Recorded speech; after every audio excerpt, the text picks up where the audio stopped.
enda uyanduna ndi abatanganeza kha venda music and entertainment mafhungo adzula ahone nne nga dzina ndi nema ndi duka ndi sohana ndi ṅwana ndi wa mahunguni ndi chira nepone vha pahone ndi akhola zone amune ḓuvha ḽavho ḽi kha ḓivha ḽavhuḓi nga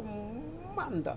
mafhungo ane ra ḓa nga ona musi ri kha vhona vhuṱungu vhune ra khou ṱangana naho fhano kha ḽa South Africa ri tshi khou amba hezwi ndi khou ambiswa ngori vhugevhenga ḽi ḓi ṋea maanḓa u tshi ri nga hafha nnyi yo robiwa nnyi yo khuthuziwa nnyi yo itea mini vhuya nda amba hezwi ndi khou amba ngori musiwana one of the producers ane vha mu ḓivha nga dzina ḽa Mobi Dixon nene o ṱangana na mbila dzi tshi thutha a u vhona vhudzadzi ha tswina u vhuya nda amba ngoralo ndi ngauri ori a khou off ramp hafhanoni kha some rand off ramp a mudzimu a vha nguvhe vha mupfa vha nga sedza vha ḓo vha khou i vhona video henefho ri khou tamba u swika hune vha vho ri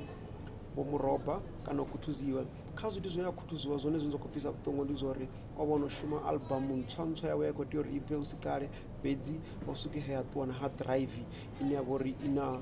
muzika honoyo kana data ya album heneyo ntswa ine a khou tori a bvise fhedzi ene u khou amba zwi kha vhathu vhoṱhe vha khou tshimbila navho na musi a songo amba a khou tshimbila na nnyi uri a huna muthu na muthu yo huvhalaho u ḓi tou zwo uri nyofho na u tshuwa zwi kha ḓivha zwo mu fara